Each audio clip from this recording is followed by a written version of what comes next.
sit here? You want to sit here? I think they should be together so I can look at them. All right. Yeah, would you rather be here? We're easy. Here, you come sit here. Yeah, I think so. You want me to take this? Yeah.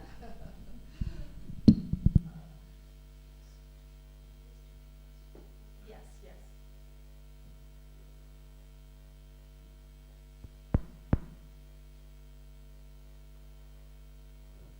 Om Shanti.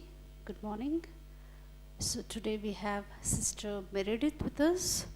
She's going to interview Brother Nizar and Brother Mohit on the topic, the business of being easy, business of easy-ness. So just few words about Sister Meredith. So Meredith has been with Baba for last 37 years. She's a professional producer and she hosts a lot of programs and shows on public television in US, and she's been involved in many big projects with Brahma Kumaris for last 35 years, like Global Cooperation for a Better World and Images and Voices of Hopes and many such things. So today she's with us and she would interview Brother Nizar and Brother Mohit. Om Shanti. Thank you so much. Can you hear? It's okay? Feels a little low. How's that? Better? Okay. Yes. I have to say I'm really thrilled to be able to be here, to get to work on this project, this today's topic, because it's so important. I think for me personally, it's, like there's certain things that are kind of like the basis of Brahma Kumari life, and I feel this is one of them, that if you're doing everything and you're working so hard and you're making all the effort to be the great Brahmin and make it to the golden age, high up in the numbers and everything, but if you're not easy and life is not easy, then what's the point, right? Everybody else is out there struggling in the world, just trying to get by. And if we behave like that and we live like that, and I know myself, it's like you have those moments, right? Everything is, you feel that you're in flow, and I know you both know that topic, right? In flow, and then all of a sudden something happens, and I'll share a story with Mohini Didi later on about me not being in flow and her answer to me many years ago, and it's stuck with me forever. But anyway, so I think the business of easiness is just something that is, for me personally, it's almost like a continual process to be easy. And what happens when you're easy? Life becomes easy. So let me introduce our esteemed guests, who are longtime Brahma Kumaris, right? First, I just want to say Nizar Jumma, I've had actually the opportunity to see him in action at one of his big events, the Future of Power in New York City, a few years ago. And, he's founded this organization, as part of the Brahma Kumaris, right? That is where they work with people in corporations, people in government, to really begin to see power in a different way. And we're going to talk about that today. But aside from that, let me just read a couple of things about him. I could go on all day with both of them, but both have extensive bios. But Nizar is a graduate in economics, law, and accountancy from the University of Wales. He has a stellar career in commerce and industry. He's best known for being the manufacturer of Adidas sports equipment for 49 countries in Africa. That's beyond impressive, isn't it? Beyond impressive.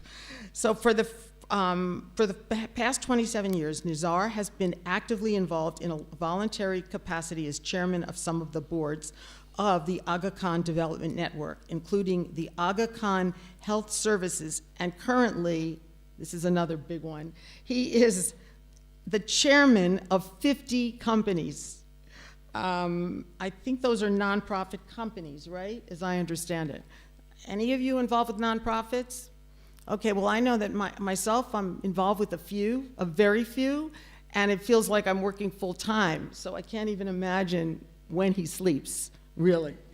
So, and I'm happy to get to interview both of them because, they have so much wisdom and experience in the business world. And that's like, to me, if you can succeed in the business world in that sense and really begin to carve out a new way of thinking and a new way of living, that's what we're all about, the Brahma Kumaris. And Mohit Sibal, right? Okay. He came into the knowledge 28 years ago in Sydney, Australia, and along with his wife, some of you might know her out there, right? Sono? He's served at various locations in Australia before moving to Abu Dhabi in the Mideast, and 14 years ago to serve there. He's also, he is a chemical engineer by profession. Mohit has held senior management roles in large international engineering and construction organizations active in the water management field. So, you can see how impressive these speakers are and what they've accomplished with their spiritual lives as well. So I think that my first question for both of you, and this is going to be more of a conversation, okay? It doesn't have to be question, answer, question. It's not like a panel discussion. My first question is, can you hear me? Yeah, a little more? Okay. Oh, okay, yeah. How's that? Is that, let's see. Okay, I'll kind of go like that. How's that? I think better. Can you maybe fill us in on what life was like before for you, before BK life, in terms of the easiness of your work, the easiness of your life? Because you are high achievers, as I can see. Again, you've accomplished a lot. And so my feeling always is that people like you have really had to, I don't want to say push, but really, really worked hard and worked long to be able to get to where you've gotten. So give me like kind of for Brahmin life. BB, kind of like that? Yeah. So Nizar, maybe tell us. Yeah. All right. Okay. That's an easy one because life before I came to Baba was a continuous life of stress.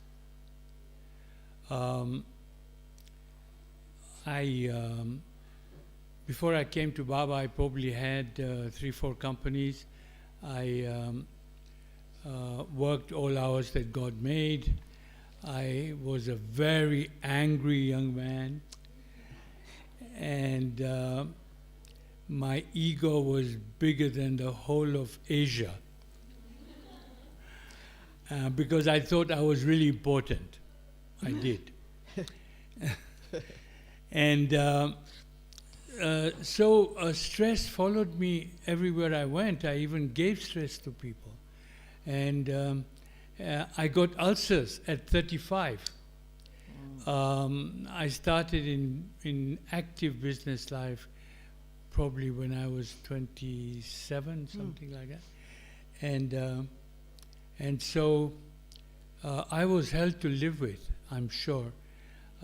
When I first came to the Brahma Kumaris, when I started to change a little bit, my children said to me, "We don't know what you are doing, but whatever it is, don't stop." Because it was very refreshing for them.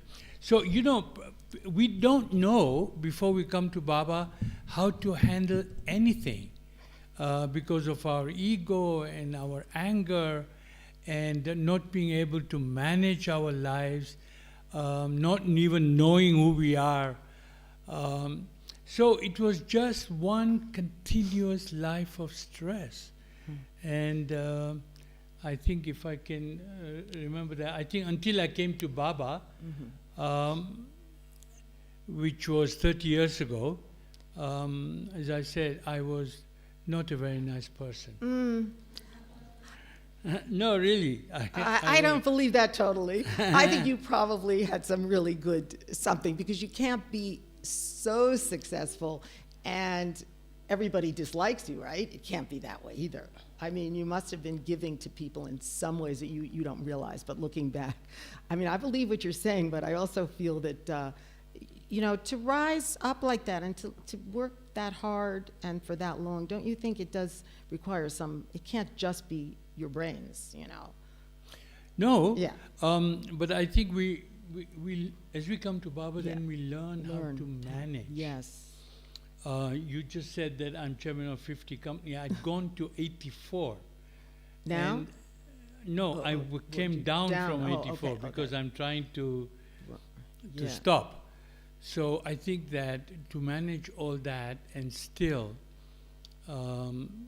wake up for Amritwala and do all those things, I think it's without Baba it's not possible.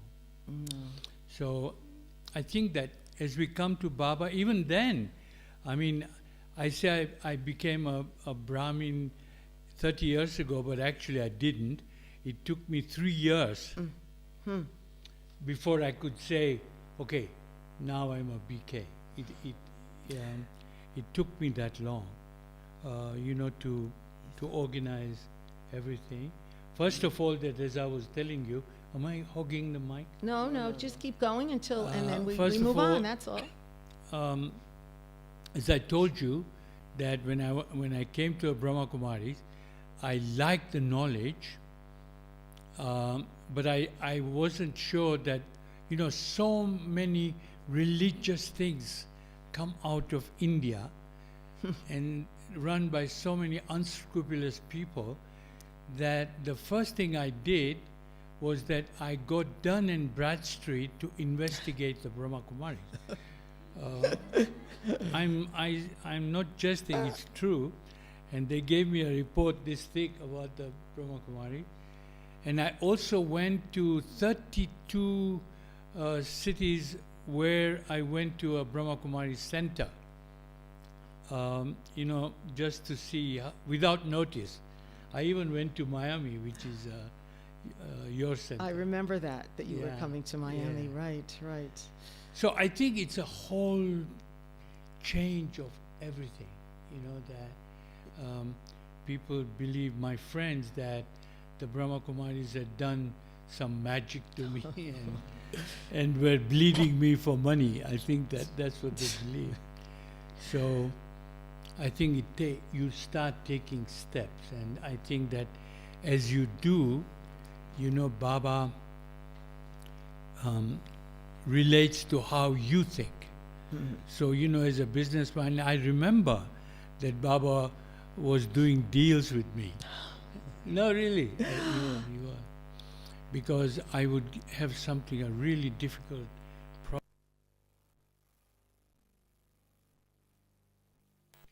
That today, if I gave up red meat,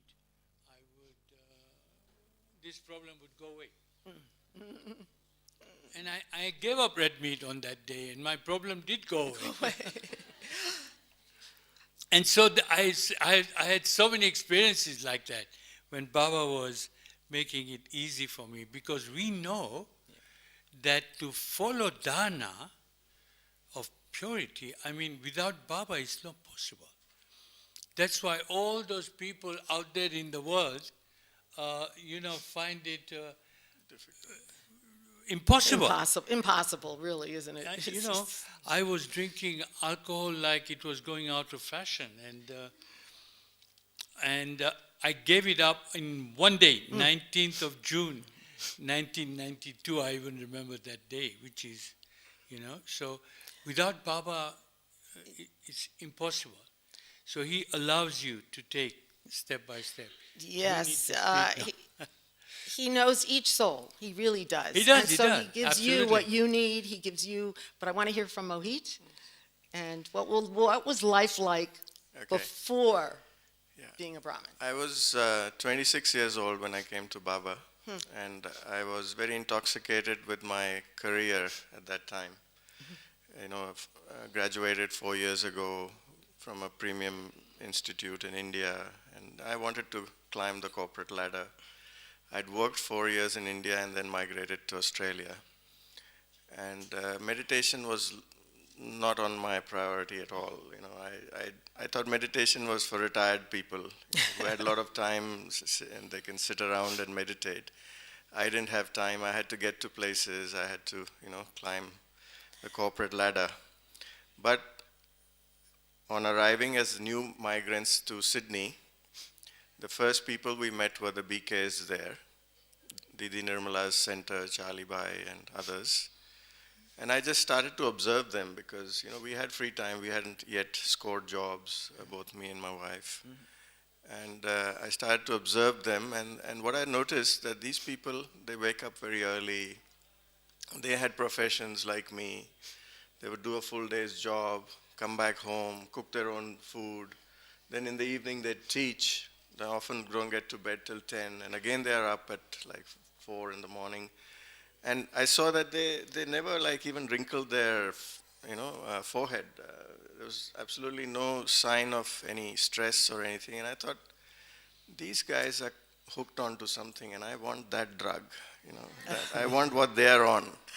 So this is what, rose my curiosity, and I then started doing the course, and the rest is history. But, the contrast of me working 8 hours and, feeling very irritated and tired in the evenings versus these people was what really, got me. It's almost like a fairy tale sometimes, I think, like a present fairy tale. Like you just can't believe that it's true. Yes. But you had said you had some doubts, like you went and hired, went to get research done on the Brahma Kumaris. And then from the time that you started, did you find, though, again, like you were saying, it's not necessarily, you look at people who are maybe they've been doing it for a long time. I know myself that then the struggles began. And you mentioned about the wine. I wasn't a big drinker. I didn't drink that much, but I needed to have my one glass of wine every night that I came home after doing a live show every night. That would relax me. And I remember my husband was, when he said, you're not the same person that you were, before you went to these people, kind of these strange people.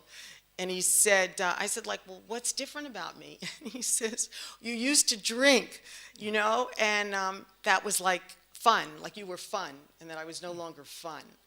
And that for me was, the realization that I, even though I knew I was changing in the way I lived, I didn't want to suddenly be this heavy person, and I can't do this and I can't do that. And somebody that I worked with, who had actually been the co-host of my show, I remember saying to him, well, he had been a member of AA. You know what that is, everybody? Alcoholics Anonymous, right?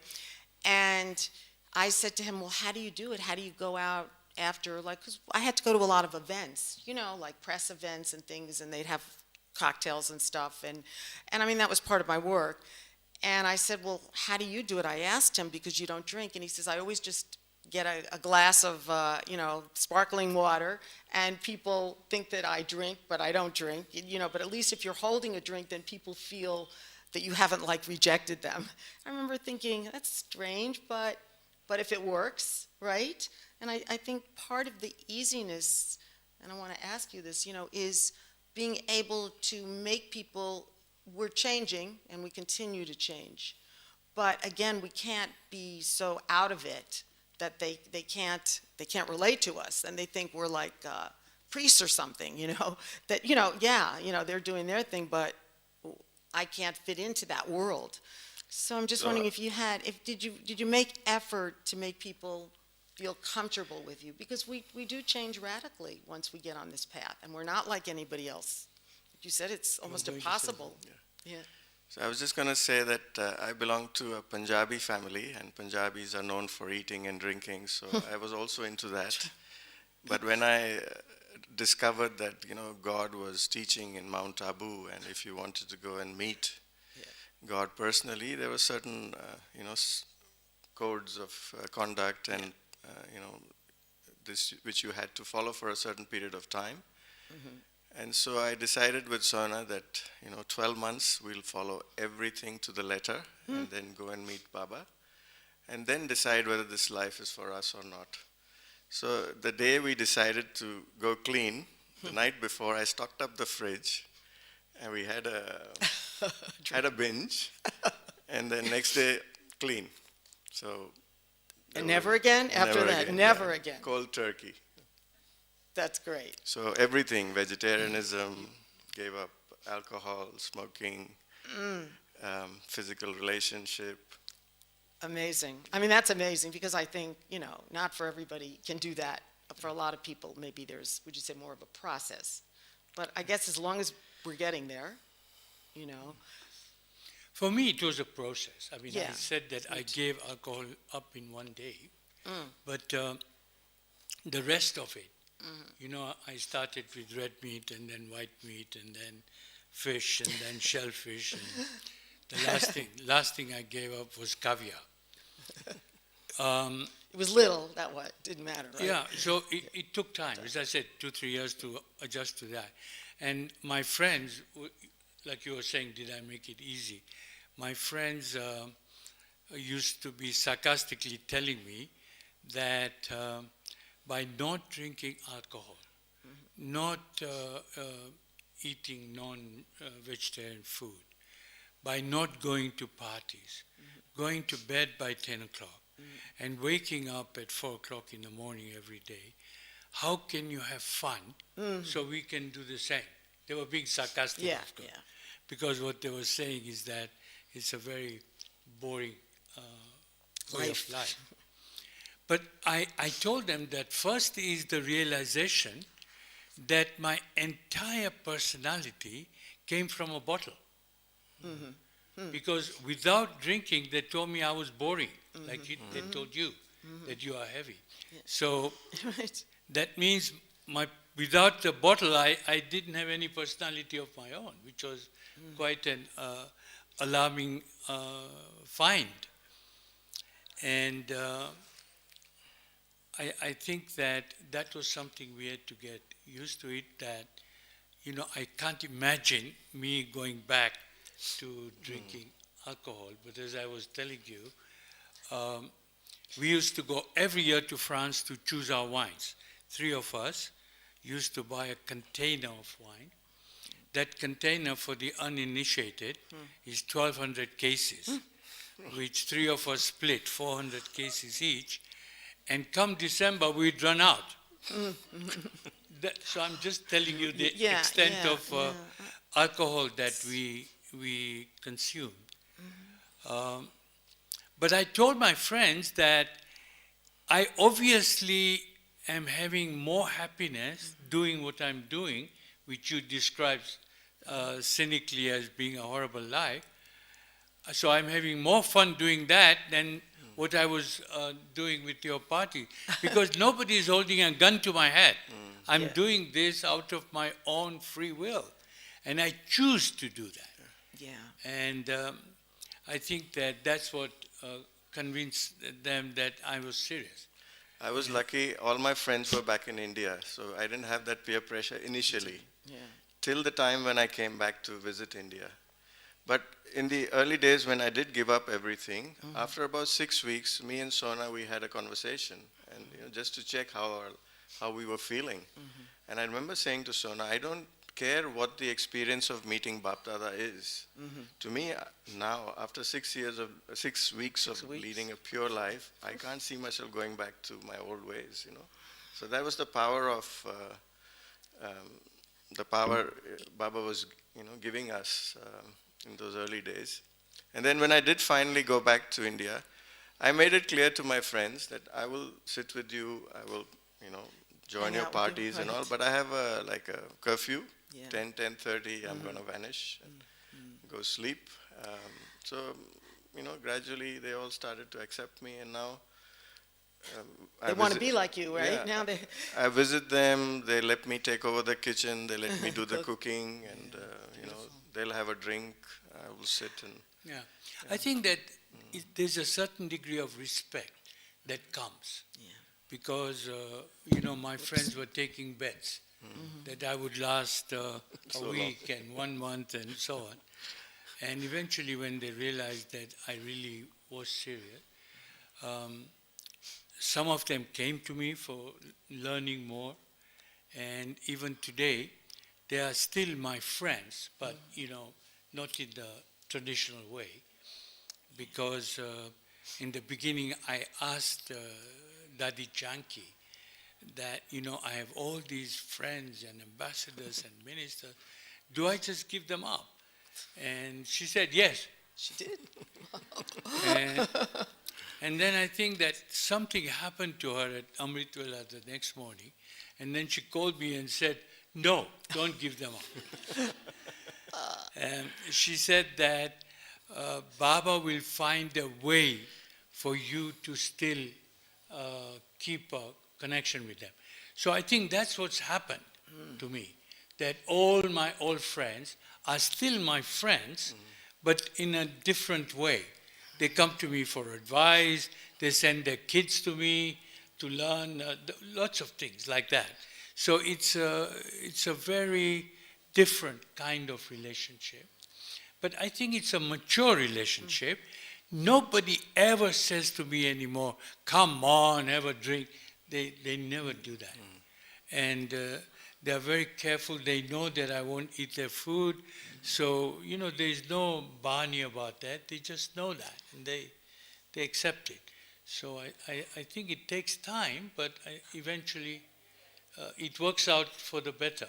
Well, also, the world has changed, as we know. But, I mean, years ago, when you all started, it was quite a few years ago, vegetarianism, unless, of course, you lived in India, I don't know about you all, but for my life, it was, people thought that was really weird. Yeah. Being a vegetarian now, I mean, it's like everybody's signs everywhere all over Miami. Vegan restaurants are opening up like left and right, Right. Vegetarianism, meditation, there was meditation like in the 70s or something, but then it like went away. I'm just speaking for America, I don't know. And nobody meditated. It was like everybody was caught up in their careers and their lives and wealth, really, or being, I'm not saying wealth, but success, kind of thing. And then, so people weren't, it has changed, and people are much more, even, I mean, it used to be that they would say having a drink is supposed to be very healthy. And lately I've been reading that they're saying, no, if you drink too much, I'm not even talking about excessive drinking, it's not good for your health, and I think that you die earlier or something like that. So in a way, I always have found, and I'm wondering how you feel, so whatever we've learned through Baba, how to live, how to think, how everything, is whatever we've learned, that eventually the world is coming around to it, right? They take longer, but they start to get it. So would you say in a way it's not as hard anymore to be able to, but you're living now in Abu Dhabi, right? So things might be different there. But, I mean, the world is so much more open to this whole way of living, and you never know where you go that you're going to meet someone that's on the same path, right? Or not the same path as us, but, people are into trying to change now. Yeah, because in the beginning, we were leading a schizophrenic life. Mm-hmm. So one life was that we kept the Brahma Kumari's life quite secret, because we didn't want to publicize it, because, as you said, in those days it was weird. Right. That if a businessman got up and talked about spirituality 25 years ago, they would say, he's not a serious business person. He's one of these kind of little funny. Yogi. Once they printed an article in the local press where I have a saying so they were writing about me, and they said that the vice president of Kenya starts his day with a swim, and Nizar Jumma starts his day with meditation. And then they had a big picture of a yogi, half naked, and showing me like that. And people were talking to my CEOs and saying, so do you have to first go into this mode before your chairman will agree to do something? They really thought that it was weird. So that's why I said that we sort of didn't go out of our way to publicize what we were doing. Because, they really thought there was something a bit odd about you all those years ago. Now, of course, it's normal. We don't lead a schizophrenic life anywhere. Everybody knows. Everybody knows. That I'm involved with spiritual organization. I'm a spiritual person, that I teach meditation, I do all of those things. And you're also a great businessman, I'm sure. Still, I mean, in Yes, terms yes. of they still respect you. Yeah, you yeah, haven't yeah. like left They- everything. That's okay if you They- did, but yeah, yeah. but it sounds like you haven't. Am I right? No, yeah, you're now still in I've conquered business. it because Right. now it's also a different way, you know. Lots and lots of people in the world meditate. Sure. I mean, It's they mainstream. can call it quiet time Yeah, or yeah. contemplation as they do in the Muslim country, whatever. But now it's regarded as something elevated, not something inferior. So it's a different, and as you rightly say, vegetarianism now is, Mainstream, yes. it's quite the accepted thing to do. Although they're now going overboard on the other side. With vegan. And they've now got plant-based meat that's so, Yeah. I mean, yeah. it's too close to comfort, you know. You wonder, what is it? What is it? Right? I mean, it's funny you say that because my husband came home with that one night and he was so happy. He said he was in a delicatessen. You know what a delicatessen is? I don't know if that's an American thing. You know, it's not like the greatest, it wouldn't be a place we would go for, well, they usually have like bagels and cold cuts and things like that. But he said that they had the Impossible Burgers. Anybody know about the Impossible Burgers? Yeah, everybody knows. I'm Yeah, sure. okay, well, not sure. And he was so happy. He goes, "There's no onion, no garlic." I said, "Are you sure?" And I never believe anyone until I read the instructions, and I read them like 5 times to make sure. And after that, I probably don't eat it again usually. But he was so happy to bring it home to me and show me that he had looked into it and done the research. So that's part of, would you say in a way, that's part of the easy life, this business of easiness, that what was a struggle for us, maybe we had to go through that to Yes. almost prove ourselves to Baba, like, yeah, we're still on, we're still on the journey with you, and we plan to be till the end of the end.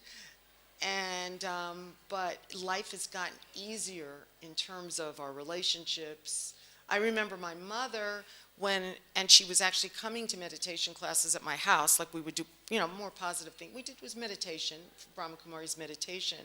And one day she just blurted out, well, if you're so into this, because she was very against me going to India, all the time, because my daughter was little. And she said something like, if you're so into this, why didn't you go to religion school and become, a priest or a minister or a rabbi or something? Why? And I tried to explain to her that this is, the spiritual life, this is the spiritual path, but you don't have to go to, we have our own universe. This is a university. She didn't get it exactly then. But then You see, she did they're also eventually. confused. So, did I interrupt you? No, it's Uh, okay. You see, they also are very confused between religion and spirituality. I think that they don't know the difference. And very often, I have to go out of my way to explain that. Just yesterday, one of my grandsons was interviewing me for some article he has to write for his project, school project. And he was also sort of confused between religion and spirituality, and I had to explain that to him, that these are quite different things. And I think particularly India, you talk about spirituality, you are talking religion, because they don't separate the two. And a lot of people in the world, they, if they ask me, are you religious? I say, no, I'm not. But I'm spiritual, and they find, then you have to explain. There is a difference. There is a difference, but I'm wondering if you asked a religious person, like the head of a religious institution, what would they say? Would they say that they're religious, or would they say they're both? Yeah, I know what they you're would saying. say would say it's the same thing. Yeah. But Yeah. then you have to explain to them that it's not, and I think that mostly religions are quite ritualistic, and so they have to follow. When I say it's a dogma, then people get quite upset. So outside I don't say that, but I think that I go and explain and to say all the religions have selected one day, Christians Sunday, Muslims Friday, Jews Saturday, Yeah. Shiva Monday, and so on. And then that day they call a holy day. And on that day they will practice about their religion, they talk about God, they'll go to the mosque or the synagogue or the church, and then they say rest of the week, 6 days, you leave us to do what we want. Don't mix the two. It doesn't compute. So we explained that spirituality is an ism. It's part of your daily life. So you bring it into your daily life, so that you decide to be not corrupt, or you decide to introduce things like that. They used to call them values in the old days. Now it's not. It's said no, don't Your talk values, about it. yeah. But I think that so it is about bringing soft power into your everyday life. So integrity and things like that, and not to be angry and not to be egoistic, and not to thump tables and teach everybody that you are next to God if you are the boss.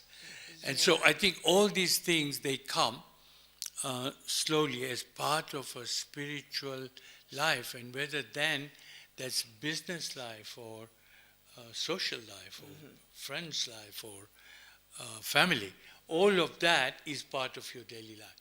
And I think that this takes time. For Not once a people year. to- Once a year, or even once a week. A lot of people go to once a- church or somewhere. Yeah, then they say, you know, yes, I'm religious and I right. think about God. Or they fast for 1 month of the year. Yeah. And then they also are celibate.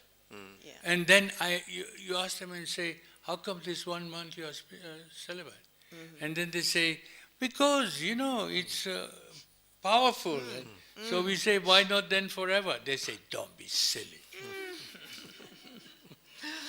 So, you know that men will go and live in mosques during Ramadan so that they are not tempted. That's what they do. And so, I mean, they understand that to be celibate is powerful. But then they say, God made us like He did, and we are supposed to do that, so don't talk rubbish. Yeah, I guess, it's like we're all here, right? And we've come because we know that this is the way. But if you haven't recognized this, there's no way you could follow all of these practices. It doesn't sound like an easy life, and yet to all of us, right? I mean, I would think basically, it's an easy life. We've accepted it. We live it. We can't imagine going back to the way the way we were. There was a movie once years ago, The Way We Were. It was Barbra Streisand, if anyone remembers her. The Way We Were, And so it's almost like before and now, and there is no going back. And the beauty to me of this, whole study and spiritual university life is that we're not just staying still, are we? We're not just staying put. This is the way. Every day, practicing and learning, and we're growing. We're moving forward. You would think, I don't know, when I first came, I actually believed that I didn't need to go to the center, because I thought, well, I got it. I took the knowledge. I can do this at home. I had a 4-year-old daughter. I had a full-time, my husband, and then full-time TV job at night, and I, like you were saying, I couldn't imagine where I was going to fit this in at all. So I figured I could go once in a while and visit, and the lady was so nice, and she was so peaceful and everything, who probably many of you know her. I don't know if she's listening, watching, but she'll get mad if I mention her name, Wadi. I was like the first student there. And I figured that, I could just come once in a while and just almost visit her, because she didn't have any students yet. And one day, someone said to me, and we were walking outside, and they asked me how often I came. And I said, oh, I come once a month or something, and I was so proud of myself, And they said, how do you expect to make any progress if that's how often you come? And it shocked me. It like went through my entire system because I didn't know that this was about progress. I thought that this was just about learning it, getting it. Okay, I'm a soul, so I can meditate on a soul. And guess how many meditations we had then? For those of you maybe who are newer, not the old ones would know. How many meditations? You know what we had? 2 cassettes. And I think they were both Sister Denise, on meditation, the soul and peace. I think we still use them at the center. And that's all we had. And I just thought, I can do this on my own. I'm a strong person. I'm in the media. I know how to absorb things. And when this person said that to me, it was as if, like I said, a shock went through me, that there's more to this than I thought.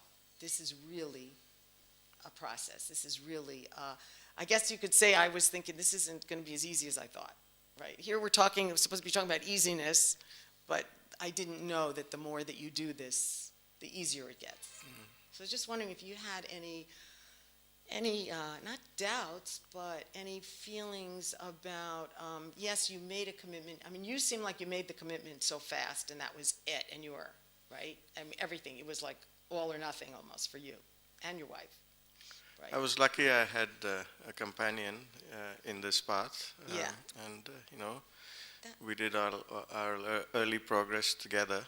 Yeah. So that was helpful. But, somewhere early in my journey, the penny dropped for me that this timetable that Baba has set, this model of a BK life that he has, curated for us, it's for my benefit. It's for my healing. It's for my health.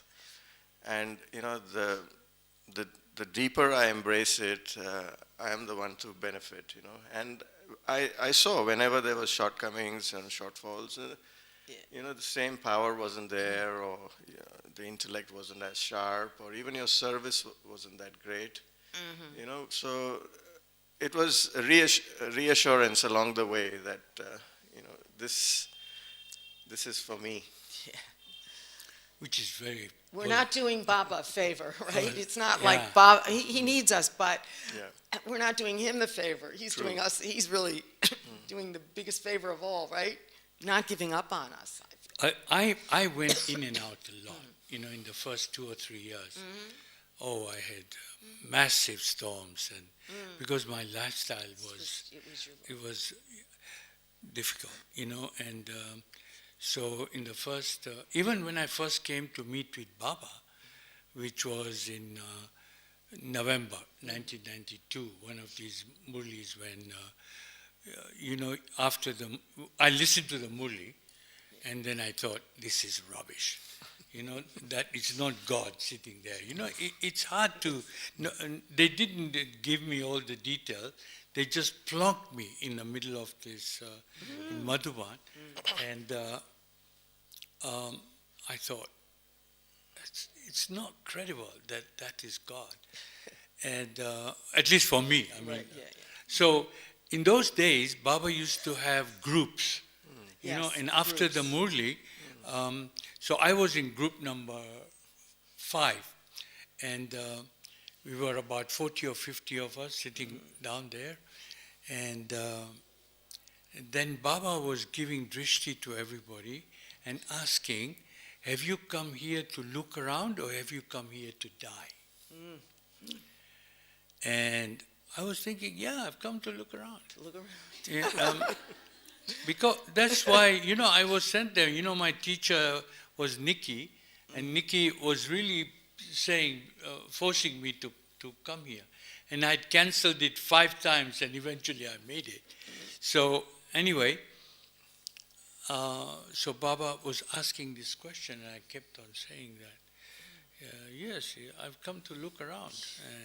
And I thought, I love the knowledge. Yeah. But to believe that God is there, I mean, it was. So then Baba said, you haven't come here because the instrument teacher forced you, have you? And then I thought, Yes. It was and then he asked again, have you come here to look around or to die? And this time I wasn't sort of saying so strongly. I thought, maybe there's something in this, you know. So then Baba said, did you change your mind in just 1 minute? Oh my You haven't made a mistake, have you? In those days, they used to record all this, so I can read it now, verbatim. And he was talking to everybody, but I know he was talking to me. So he said, when you have made such a bargain with God Himself, trust your intellect that what you have done is right. So even after that, it took me 2 to 3 years to come to Baba. So, for some of us, it's very hard. For some of us, it's very easy. No, I also actually had doubts because I was coming from a scientific background. The knowledge sounded all very good, but that actually God descends in the body of someone and speaks it was bizarre hard. for It's me. hard. Yeah, that was hard for me to accept as well. So what I said to Baba was, we will follow all Maryadas for 12 months, then I will go and meet you, and I'll check you out for myself, and then decide. So when we got to Madhuban, I got so absorbed with the love and the seniors and the classes and everything, and I forgot about my question to Baba. Yeah. But on the day of the meeting with Baba, I got reminded that I'm here to check him out. So I did say to Baba, Baba, if you are for real, if you are real, you have to give me a signal. You have to give me a signal. Okay, so we sat in Om Shanti Bhavan. I was on the floor right in front of the stage. Bhog was offered. Dadi went into trance, and then the jerk happened. Baba came in, started giving drishti. I got blown away with that drishti. I forgot my question. Then Baba started his murli by saying, some children like to test the father. Oh, that's great. It is good that they do because faith based on having tested is faith forever. Oh. And I didn't tweak even listening to the murli, I didn't tweak. Then later it occurred to me, Baba was giving me my signal. So That's amazing. Baba knows each soul, doesn't he? Absolutely. And talking about easiness, he will make it easy for us, won't he? I mean, there'll be Well, the struggles, but he will. I'm not sure I agree. I call him the last minute Baba, because he wants you to do and struggle and do everything, and then at the end, if you haven't made it, then he will sort of make it happen. But he will wait until the last minute. So you have to make some effort again. I mean, it isn't about, okay, I can just sit here and do nothing. No. It's not like magic, it's just like that. Just like that. I'm a believer, right? You've seen those TV programs where they heal somebody and the person jumps up and they can't walk and everything, and in 1 second maybe it's true. I never exactly thought it was true. I don't know for sure, but it always seemed kind of hokey to me. And I think there was a man in South America that people I know were all going to him, and he was apparently healing a lot of people, and I think somebody famous wrote a book about him. And then it came out that it wasn't really true, So there is a lot of stuff out there like that. And so, and you see, Baba doesn't do it just like that so easily, because he wants you to learn and to go through a difficult time, and then. We did one program in Nairobi in a Kannada Conference Center, which houses about 5,000-6,000 people. And Daddy Janki had asked me that I should do one of these public programs. And this was one of my first public things that I did. And, because I'm a business person, I did marketing, I did committees for this and that. I organize everything. You're an organizer, And, I invited the guest singers and actors, and, I organized everything. And because, my ego was still there, I thought I can do anything. So, on that day, we are just completing the rehearsals, and nothing was working. You know, the microphone wouldn't work. The guy who was with the singer, who was she? You know, our biggest singer from England? Bliss. Bliss. You know, what was her name? Lucinda. Lucinda. So Lucinda was there, and her partner, you know, Yes, who was yeah. the Yeah, organ player. So he would press and nothing would happen. Microphones didn't work. You know, we had walkie-talkies which somebody had forgotten to charge, so we couldn't talk to each other. That all those lights up in the gods wouldn't work. I mean, everything was going wrong. So everybody was like quite dejected. And the program was supposed to start at 6 o'clock. And at 5:45, there were about 200 people in this hall of 5,500. And they all were in white. You know, so we knew that they were BKs. So anyway, I was like really dejected. And I said, okay, let everybody, we had to go and change. And then when I went into the changing room, I said to Baba, okay, this is a lesson for me. Because I have the ego. Because I thought I can do anything. Why should all these other people suffer? I'm telling you. So, okay, you've given me my lesson, but, you know, all these other guys, why should they suffer as well? And, you know, Daddy Janki was there, Jayanti Band, you know, all these guys were there. And we had spent a lot of time and effort in organizing this. As soon as I came out of the changing room, then I get somebody talking on the walkie-talkie. Nizar Bhai, the minister is here. I thought, wow. And he said, so-and-so, the mayor is here.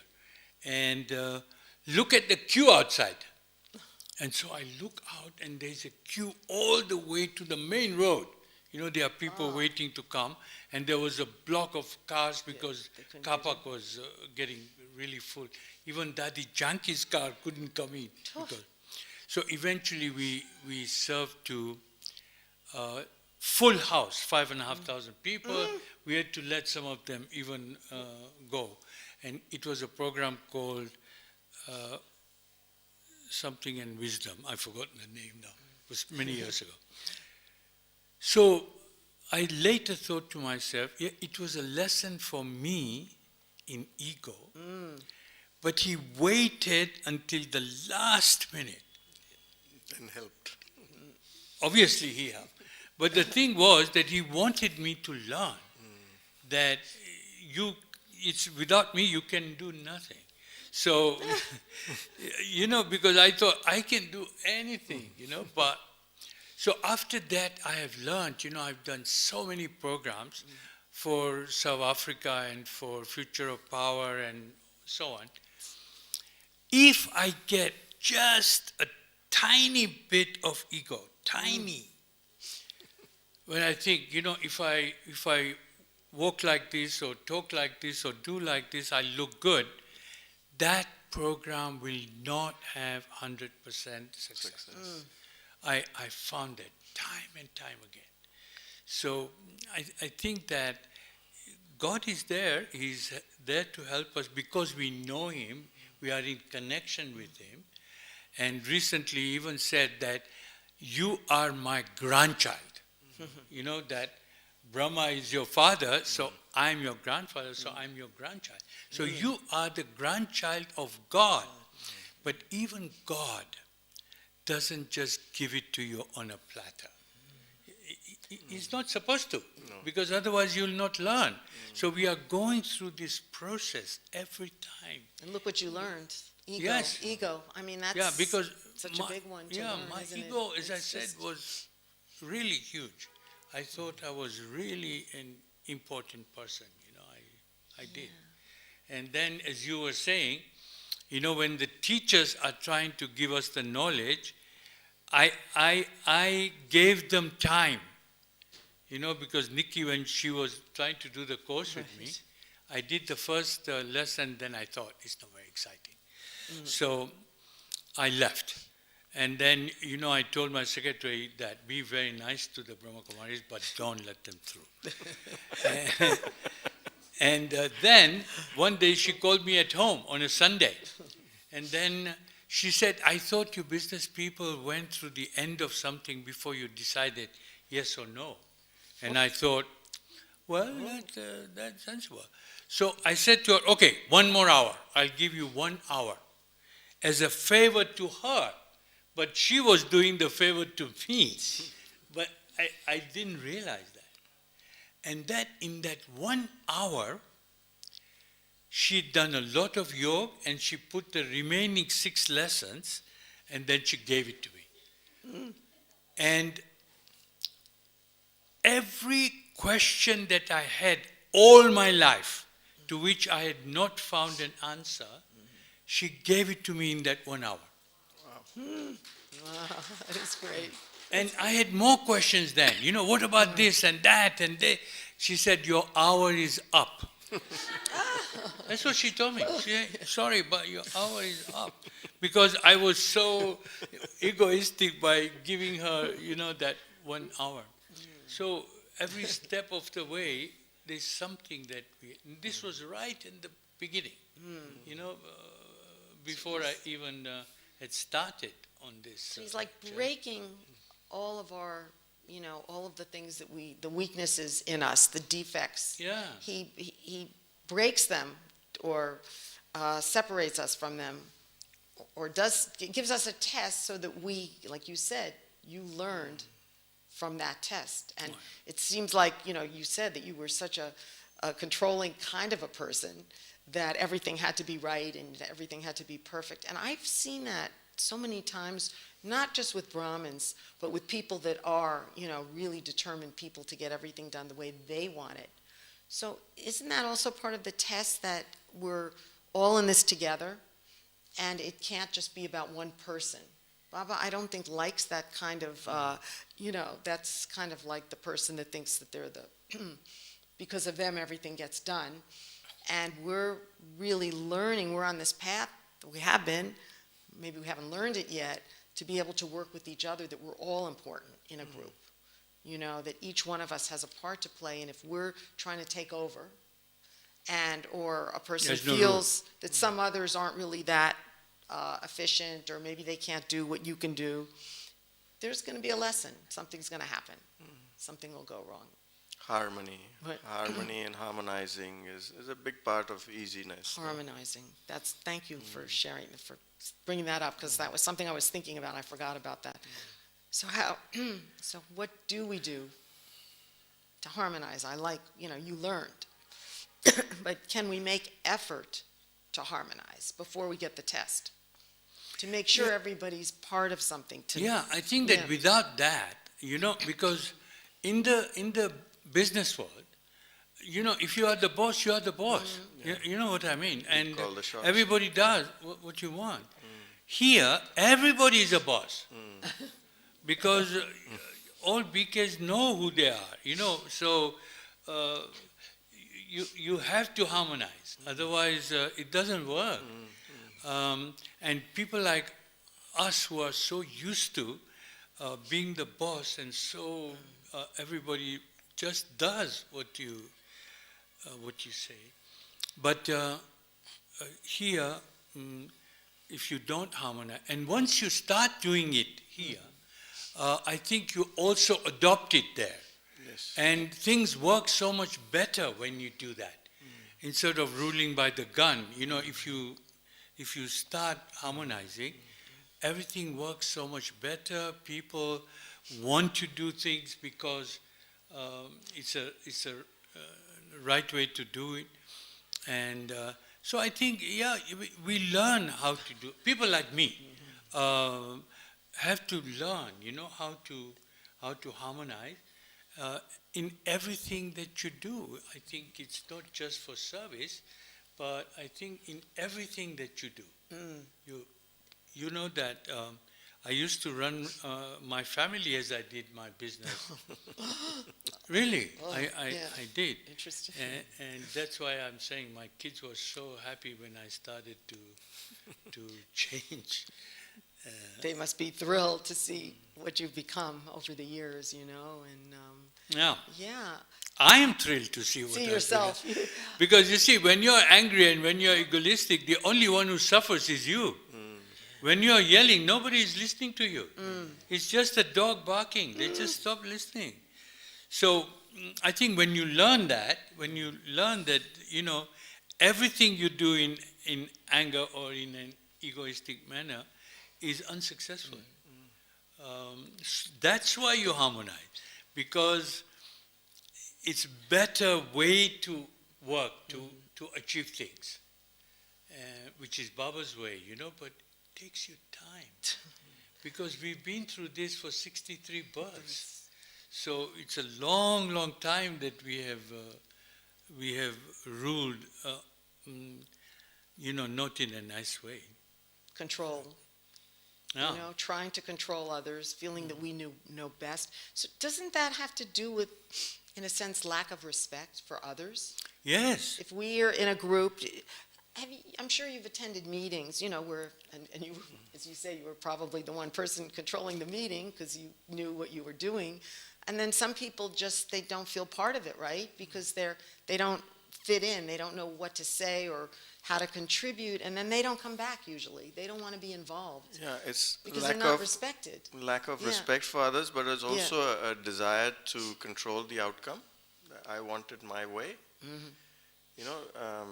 But harmony is different. There are different ways, and the more I accept that there could be another way that is better than mine, so with authority, give your idea, give your suggestion, and then See what then happens. accept whatever the group wants to do. Yeah. Here. Yeah. Even in business, I in the think that business when world you too, right? harmonize, you also get lots of opinions at which otherwise people don't talk. Yeah, I personally have been in meetings where I don't feel part of it. When I don't feel part of it, it's because I feel like somebody, or it might not even be one person, is kind of in charge. And not that that's bad that somebody's not coordinating, but if I don't feel like I'm part of it, I can't seem to come up with anything that's, even could help, even a drop. But when I love the magic of when a few people get together or have a meeting and there is this flow. There's like a flow, there's an easiness. And it isn't like you have to think, what am I going to say or what can I do? It just happens. And it really is magical. True. And I think, again, it's maybe the people coming together that really want to work together, collaboration. This is, to me, a very important topic, this part when it comes to easiness, because things really happen in a much bigger way. They're beyond anything that you could ever.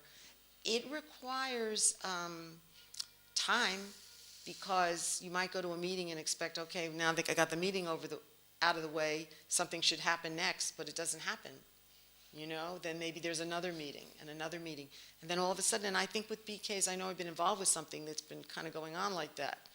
And it doesn't always happen right away. You have to be, maybe another connection to easiness is you have to be very patient and not be the kind of person that says, I want it, I don't want to come to like 10 meetings. I want to just get it done, get it out, get it off my list, right? I'm sure your lists were very long, and yours too, of things that you have to accomplish. And so it's, and again, just being able to, being in the flow, and when you're in the flow, don't you? In flow. There's a whole psychological, it has to do with psychology, right? In flow, when everybody's in flow and you're in flow, and I was just wondering how, But also, that we sometimes can also let the flow be easier through here rather than here. And I think that this is something we as Brahmins have, which outsiders don't. And I think that this is such an important part of our lives, that we are doing more through vibration, because we also feel the vibrations much more. And I often, when there are very heated meetings, I give a comfort break, tell everybody, okay, 10 minutes comfort break. I then sit and spread vibrations of peace and love. In that 5 minutes, when they come back, the atmosphere is quite changed.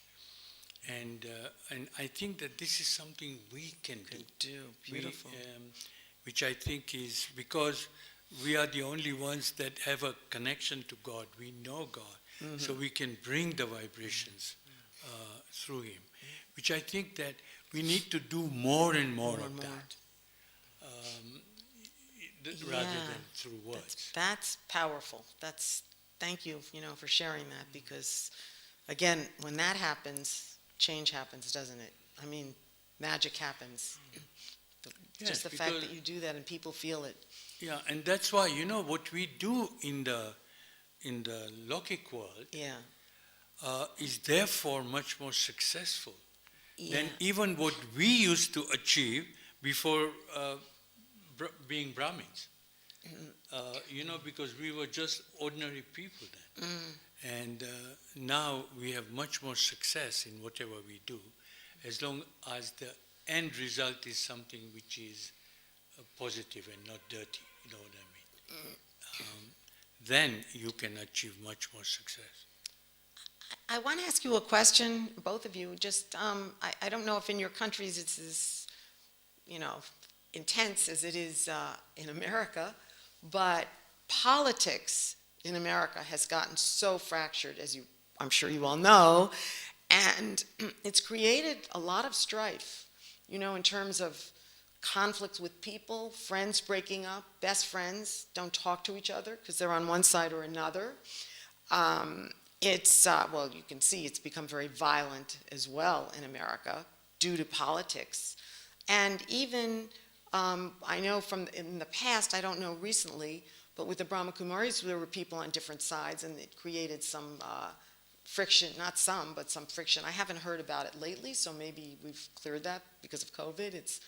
But I just wanted to get your thoughts, because you've both been with big businesses, and how do you handle with ease people in your life that that are just on opposite sides?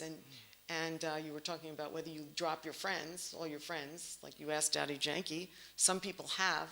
I personally don't believe that I should lose my friends and that have been my friends for years because they're voting otherwise, So I just wanted to get your feelings about that, because, breaking up relationships I don't consider that to be a very yogi thing, Yeah. Yeah. Well, I personally don't have strong political views, but I'm related to people, and I'm friends with people who have strong, leanings, and so my approach is live and let live. It's like they have a right to their opinion. They have a right to follow whoever they wish to, and whether I agree with it or not, we can peacefully coexist. We don't have to burn bridges or, turn into enemies. I know my college mates, one of them was an avid Trump supporter, and he fell out of favor from the rest of the gang. But I'm the only one who's kept up connection with him, because to me it doesn't matter that he's a Trump supporter. Yeah, right.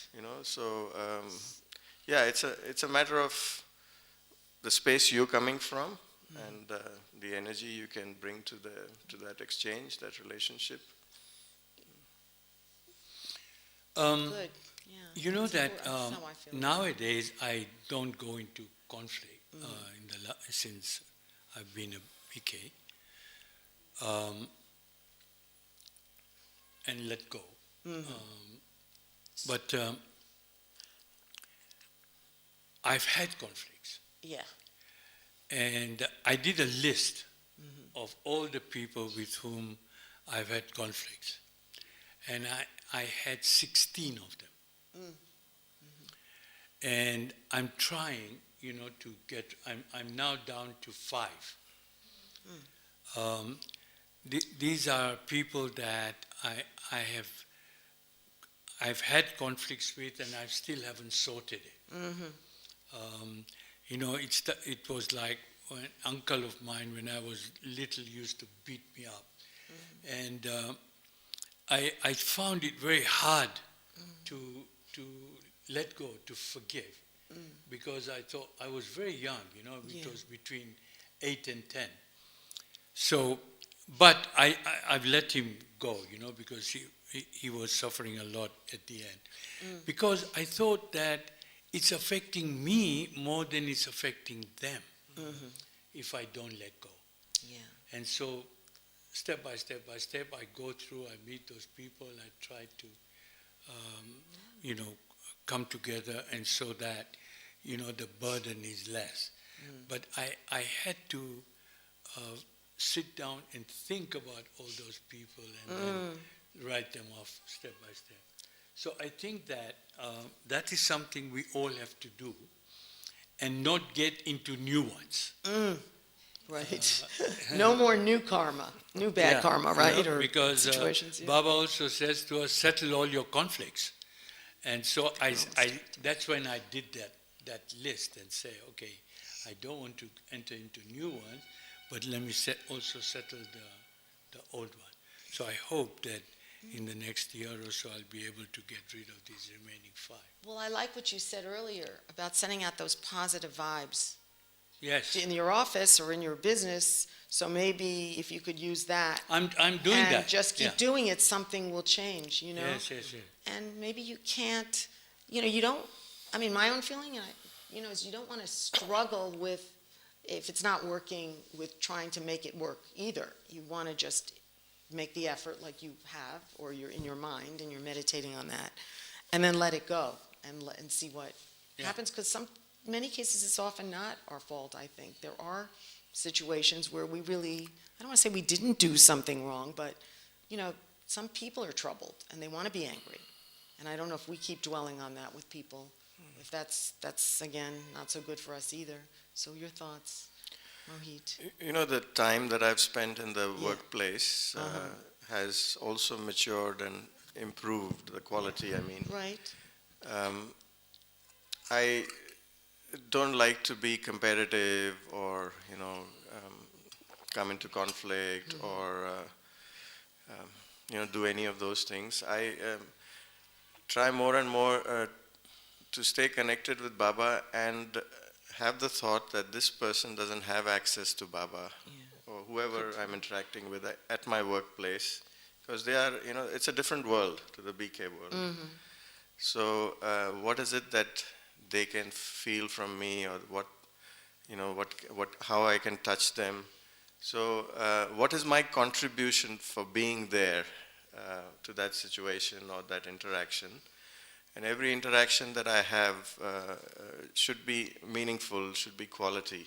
That's what I try and aspire to. And, trying to put into practice Baba's direction of being an instrument, staying connected with Baba, and then so others can feel that energy or something different. They feel that there is something different in that interaction or that. So that's I feel important. more and more that's my role for still being in the workplace. Okay, it's a means to an end. It's a job and a salary and all that, but there's a deeper side to it. And Well, they're in our lives, whether they're in business or family, right, or wherever they are. They're in our lives for a reason. So I think everybody's there to show us something. So we can't just ignore them and think. So that's good. And I think we're out of time. We are. We are. For me, it's moved very quickly, so quickly, and it's been so rich to me. So much to think about with both of you. I don't know if we have any time for any questions. Does anybody want? Yes. Okay. Wow, that was a strong hand. That was good. Yeah. emphatic. Yeah.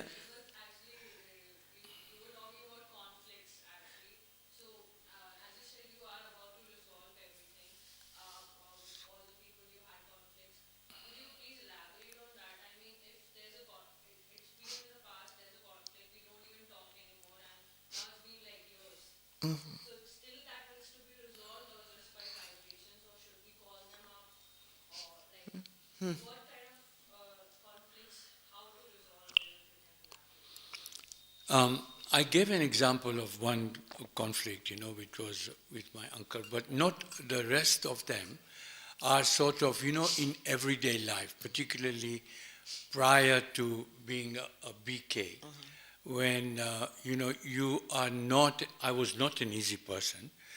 And so we created conflicts and then you sort of never finished it. So what you do is that, first of all, as you were saying, you give them, after Amrit Vela, I give vibrations to what is my responsibilities, which are my family, my affairs of people that I believe are my responsibility. At that time, I also give vibrations to these people with whom I have a conflict, so that situation will arise where I will come into contact with them and be able to settle it. That's how I settled the 11 out of 16. And the 5 that are remaining is just that a situation hasn't arisen yet when I'm coming close to them. But if your intention is to settle it, then you are no longer looking for a debate. You were right or I was right, is not important anymore. So I want to just find the opportunity to, and with the right kind of atmosphere which it will be created, because I'm giving them vibrations every morning. I think that's how I was able to settle 11, and I'm sure I'll settle the remaining 5. Because conflicts do happen. Sometimes you can finish it the next day, and sometimes it just continues. Most of mine are prior to me being a PK. So it's a long story, particularly in my days of non-forgiving, big ego kind of situations. So I think this is the way to settle it. Start giving them vibrations. Situation then arises when they come in front of you, and then you just settle it in a way. All the 11 have been settled in a nice way. So it's not been I begged or they begged, it just was mutually settled. And I think then the situation happens like that, if you give it. After Amrit Vela, I hope that all of you do this. Everything that's your responsibility, you have to give them vibrations of peace and love. Just takes you 5 minutes, because they don't know God, you know God. So you have a connection with God, so you can give them real vibrations of peace and love. And I think that's what it's also a protection for the people around you, including your family. So I think that's something I learned a long time ago, and I do that every day. We don't stop. I think it's very useful. Did I answer it, or did I half answer? Yeah. Yeah, that's very powerful. I mean, I'm sure we all have something, maybe something lingering. Maybe not. If we don't, that's great, That's really good. Does anyone else have a question? Got someone in the back there? Come on up.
That's why I say work with this rather than this. That's what you have to do. You try it. Do it for 1 week to that person you are referring. Just do that.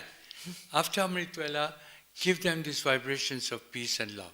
Next time you see them, you see that their attitude has changed.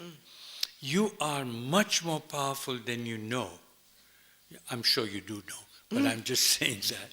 Because I really found this amazingly powerful. Particularly, to people like you are now describing, you see that the difference is amazing. Even with people that you have had conflicts and you even don't speak to them, if you do that, because the wall has been created, and with this, when next time you see them, the wall will come down, so that an atmosphere is being created which is much more amenable than it was before. Just try it. It works wonders, really. I think we need to really absorb this, what you've said. I think it's just an amazing thing, And the signal is clearly there. If they're not listening to Gyan, then don't keep speaking. Yeah, because maybe it's not in their karma. Yeah. If they are not going to be Brahmins, they haven't been in last kalpa, whatever you do, it will not happen. The best service will be your dharana. Your? Dharana. Yes, Your yes. example Your example will be the best service for them. Yeah, absolutely. Absolutely. And the fact that you are concerned about it, means already that you are talking from the heart. So do what I'm telling you. Just try it. Otherwise you say that Nizar talked a lot of rubbish. Thank you, everyone, for being here. Yeah, she has a question. Oh, okay. We got time. We have time.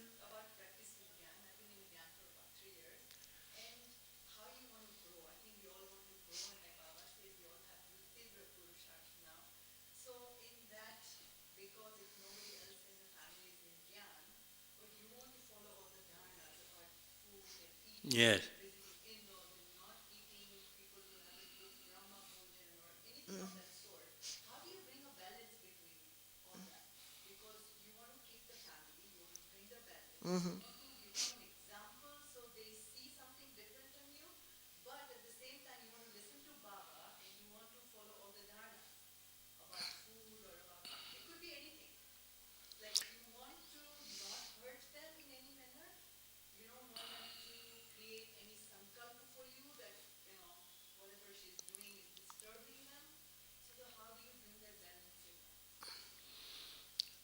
You want to take that? I'll use the analogy of immunity. A medical worker is able to stay free from disease while they're working in a hospital only because they're carrying a high level of immunity. So for us to survive, and not just survive but thrive and enjoy being in the lockakes and everything, first we need to internally build our own immunity to that level where I am able to positively influence rather than be influenced. So for that I need to make time for my regular practice, my disciplines, regular study. So when I start to feel internally strong, that's when I'm able to then freely interact and socialize and do all those things you are saying. But when my immunity is weak, I will catch the flu. That's how medical staff stay strong and keep serving, is they internally keep themselves strong. So whatever they do, their exercise, their diet, we need to also do that on a spiritual level, have our own. And you see, the fact that you got up and asked this question means that you are caring already. You are concerned about it. People like me, I travel 6 months in a year. Not in COVID, but generally. So, and also nobody in my family is a BK. I only had a sister of mine who's gone up now. So, we have to ad-lib and not be so conscious about this. You know that we were trying to demystify the Brahma Kumaris, particularly when we started the Future Power. You know, because people then were so dogmatic about it. Don't touch that food. You know, we don't eat your food, you know, and things like that. We have to stop this. We have to try and normalize. You know, it's no big deal that we are vegetarians. It's no big deal that we don't eat onion garlic. We have reasons for all of this, you know, because, you know, the world is going that way now. And they are saying, you know. So we don't have to be ashamed about that. But on the other hand, you know, to convert somebody, we don't do it with a gun. I think that, you know, we have to accept what they are doing. And with my family, I still spend time with my family, obviously. But then I don't go through and say, don't do that and don't give me this. They all know that they respect me and respect my ways. So I think that they don't impose their ways on me, and I don't impose it. I say it's better for you, it's easier for you. And out of my family, which is like spread all over the world, my youngest son has become a vegetarian, you know, out of choice. He's not a BK, but I mean... that's great. So I think that don't make us to be so violently different to everybody else. I think that we are not. We have to slowly slip into that world and still follow what we want to do. And then by example, hopefully that they will see that I think what we are doing is not crazy. You know, I mean, if you analyze everything that we do as BKs, I mean, it's not that crazy. No, it's not. You know what I mean? We're not the first, you know, to live like this. I think that, you know, in the beginning, I used to think that it was crazy, but as you go more and more into it, let's demystify the Brahma Kumaris. We are quite normal. We are not something that they need to be afraid of us, you know, like they used to be, really afraid of the Well, BK. because there's a reason people were so adamant about, you know, there's a better way to handle people. And I think it has to do with maybe an important part of all of what we're talking about is have an easy nature, you know? And I think we have to do what we have to do. Right. Because we know if we miss Murli, that is going to be a very bad day. You know what I mean? We cannot physically eat food that's not ours, you know. We physically can't do it. So that's why we eat what we eat, you know. Yeah. And I think that I don't think it's not normal anymore. I don't think so. Yeah. Sorry, you should feed the video. No, it's okay.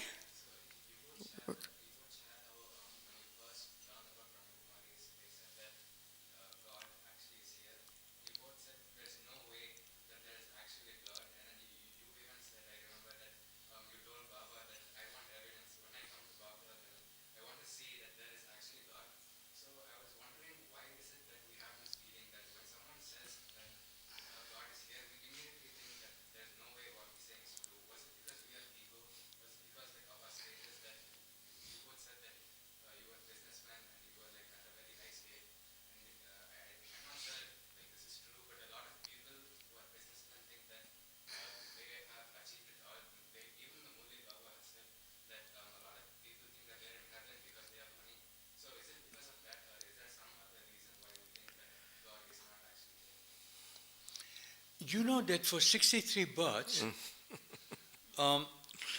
you have not found him. You know, I mean, it's a lot of looking. And lots of people have given you lots of stories about how they are very close to God and sons of gods and all kinds of stories which I don't need to repeat. And we followed them and found out that that's not true. So when the truth comes in front of you and bites you, you say, that's not the truth. Because of that. I think that's why, you know, when I was told that that lady, Dari Gulzar, who sits there, God is in him and he comes 10 times a year, and you think, come on. So, no, I mean, that's what happens, Yes. because you have been presented with so many, right from the first sun god, Ra, we've been looking. In Egypt, that's where you and I were still there. And we were looking for God. And then we thought, point of light, sun, okay, that's God. So, and we called him Ra. I mean, Yeah. and ever since then, when Jesus Christ came, somebody said, there's somebody called Jesus Christ and he's saying nice things about God. We say, fine, let's go. And then Muhammad came, and whoever came, we just followed. And Because- lately, all the Babas, Sai Baba, Yeah. this This Baba, Baba, that that Baba, Baba. everyone's claiming that they are channeling God Yeah, or yeah. God is coming into them. It's like, especially when you're from a scientific or a business background, you are not so prone to belief, Right. So it's what's being told to you seems very out of the and world. if it was not that you have accepted God every kalpa, that you would probably also say no. I mean, it's rubbish because it's not a part of your sanskar. Or then you just say no. Till you have your own experience, till you are, have the time to to check it out. Because what is Baba teaching us? Can a human being teach us what he's teaching us? So indirectly I came to that conclusion that this can be only God teaching. The quality of the teachings was so good Right. that it couldn't be coming from a human being. Right. It's true. So, you... And also we need to now do the arithmetic. Because 108, 16,000, 900,000, all that is done. There are only a few who will come at the end. What we are now looking for is 300 million, 330 million, right? Yeah. Who are not going to follow Dharna, believe me. They are not going to do it, right? So they will still listen to the Murli, be respectful to you, but, they are not going to be Brahmins in the traditional sense. They are not. My daughter-in-law, she accepted everything about Gyan. Everything. I said, don't you have any questions? No. I find everything to be logical. She told me that. Everything is logical. Everything makes sense. I told her everything. And still, I know that she's not following Dharna. She's not going to. My son, who has also done the course, says, I know this is the right thing, but I'm still too young. So one day I'll come. Now, you see, these are all part of 330 million. My youngest son, when I gave him the whole knowledge, then I could feel the vibrations in my tummy that they were really negative. So at the end, I said, when I finished the course, he said, Dad, do you want me to please you or to tell you the truth? I said, tell me the truth. He said, it's just rubbish. All of it is rubbish. So I said, at least accept that you are separate as a soul from the body. He said, no, it's rubbish. So he's a new soul. What can we do? Right. He's not even part of 330 million. He's not. You see? But he's 40-something, and I used to say to my kids that you need to be in a state of being able to retire when you are 40. He's retired. Because new soul, he's made so much money, he said, why should I work? You told me to retire. I said, I didn't tell you to retire. I told you to be in a position to retire. He's retired. New soul, you see. For him, it's Satyug right now. So we recognize now who is who. So I know that my son and my daughter-in-law, my oldest son, are part of 330 million. My youngest son is not part of anything. He's just a new soul. So what do? I mean, you just live with it. You accept it. Because Now only 330 million, remember. So not many are going to just light up and say, yeah, I'm for Baba. There are going to be very few of those. Just a few left, huh? To Yeah. really, that's. I think that we better say goodbye. Oh, you want one more? Oh, okay, she's back. Come on. Okay, who? Yeah. Sure. I can't. We can't hear.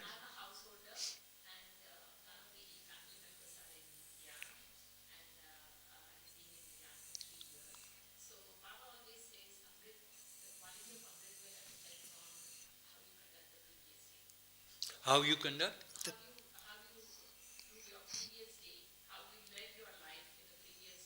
The day before. Oh, I see. Okay.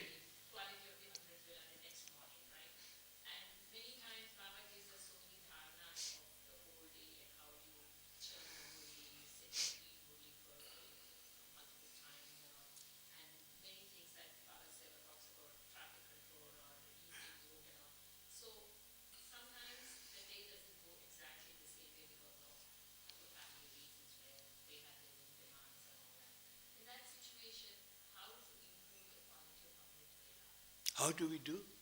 Had improved the quality. Improve the quality. Okay.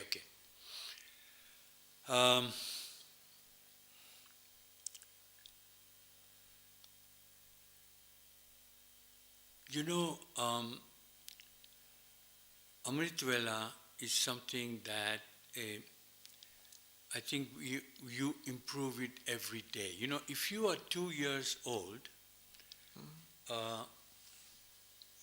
Baba is doing magic with you. I remember those first 2, 3, 4 years were fantastic because I just sat there and I connected. Everything was so beautiful. So for you, I think should be just brilliant, whatever you do, because Baba is holding your hand right now. All of us remember that. There's even a song that say, don't forget the days of your childhood. And but I think that don't put this thing in your head that depending on what you did yesterday, your Amritwala is going to be better or worse for that. I don't think so. Yeah. I think that once you sit in Amritwala, you might have a couple of minutes of, not so stronger concentration, but after that, you just get into it. If you have too many thoughts in your head, and that's what sometimes distracts you. We all do that. If you had a really hard day previously, lots of things in your head, and then they keep coming back to you. What I do is I take a piece of paper and I write it down. All the things which are coming into my head. Because I'm telling this machine, this is a brain, this is different from here, the intellect and so on, but the machine is here. So you need to tell this machine, whatever you are bringing into my intellect, I've written it down and I'll think about it after half an hour, 40 minutes. Then this machine will leave you alone. We have to find these ways because this machine is supposed to produce between 12 and 15 thoughts a minute. That's its job, right? So you can't stop it unless you focus on this one thought, which is for us, Baba. And so we try to do this. But sometimes, your brain is very busy. I don't know if you find that, but sometimes you do find, all of us find that. Just write it down. That's what I do. Good idea. And that's a great. practical way. But for you, it's magic right now. Baba is taking so much care of you. Enjoy. Yeah, do enjoy it, really. All of a sudden you'll see in a year or two, he disappears. You say, what happened? Then he leaves you alone and you have to fight for yourself. Isn't it? All of us have experienced that. Okay.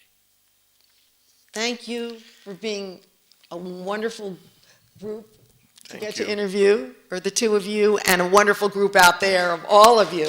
This was really special. This was very special. I had no idea that it would have this much. I mean, thanks to you, both of you, you know. So much to think about, reflect upon, but be easy about it, right? No worries, just keep going. Thank you for joining us. Spend 2 Om minutes Shanti. with Baba. Yes.